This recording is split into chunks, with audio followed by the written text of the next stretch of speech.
Title: Why Some People Stay Stuck at $100K and Others Quietly Reach $200K plus. Most people think careers are decided by intelligence. They're not. They're decided by strategy. I've seen average performers earn $300,000.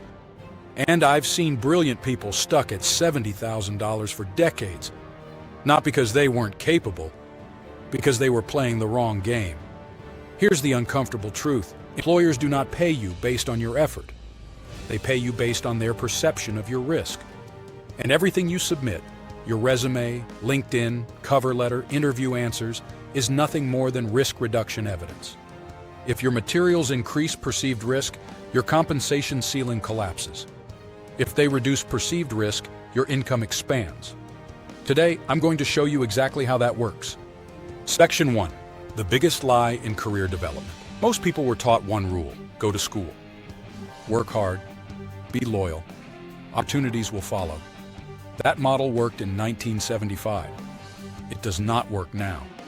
Today, careers operate on market dynamics, not loyalty, not effort, not tenure, supply and demand. Two people can do the exact same job and earn radically different incomes because one understands how to position themselves and the other doesn't. Your employer is not paying for your tasks. They're paying for certainty. Certainty you can solve problems. Certainty you can operate at scale. Certainty you won't fail under pressure. Your job search is simply the process of communicating that certainty. Most people fail at that step. Section 2. The $100K professional vs. the $200K professional. Let me show you the real difference. It's not intelligence. It's not education. It's not even experience. It's documentation and positioning. The $100K professional submits a one-page resume, no cover letter, a partially completed LinkedIn, generic applications, and hopes their experience speaks for itself. The $200K professional submits a strategic resume designed to reduce hiring risk, a tailored cover letter framing business impact, a fully optimized LinkedIn acting as a credibility engine, a thank you letter reinforcing authority, direct recruiter outreach, strategic networking, salary negotiation frameworks. They control perception, because perception determines compensation. Employers cannot evaluate your true capability. They can only evaluate your signal. The market does not reward the most capable person. It rewards the person who communicates capability most clearly. Section 3. Why most resumes fail. Most resumes are written like job descriptions. That is a fatal mistake. Employers already know what the job does. They're not hiring the job. They're hiring the outcome.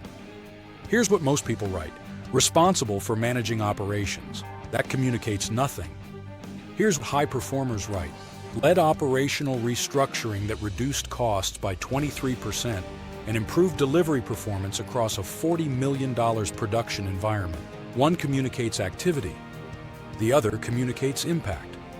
Hiring managers are scanning for evidence of scale, revenue responsibility, budget oversight, team leadership, crisis navigation, transformation, because those signals reduce risk.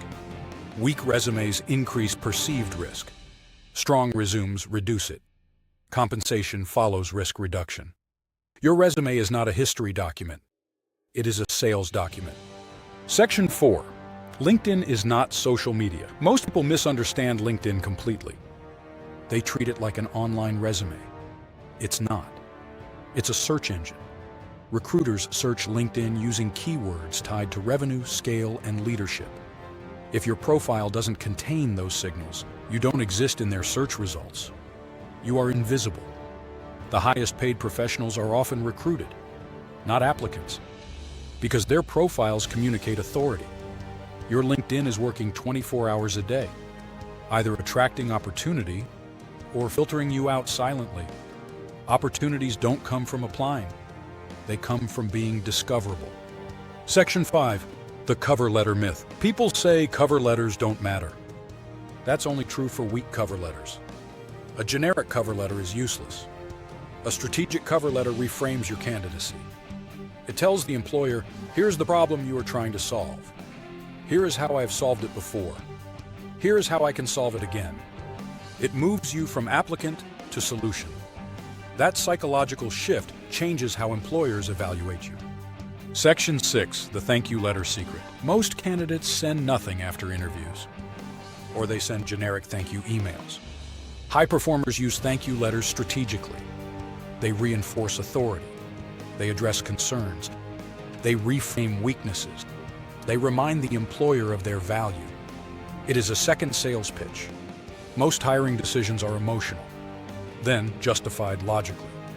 The thank you letter reinforces the emotional decision. The interview is not the final step. The follow-up is. Section 7. The application strategy most people get wrong. Most people apply randomly. Hundreds of applications. Low response rates.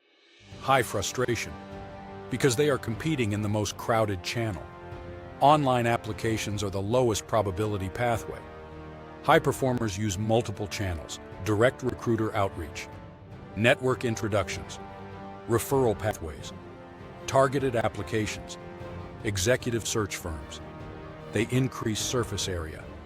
Opportunity is a probability game. The more strategic your exposure, the faster your career accelerates. Section 8. The real reason people get stuck. Most people stop evolving their positioning. They update their resume every 5 years. They don't track their achievements. They don't quantify impact. They don't build visibility. They assume their employer sees their value.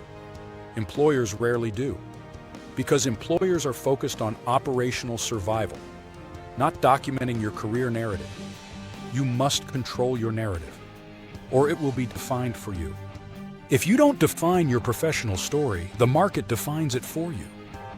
And the market is ruthless. Section 9.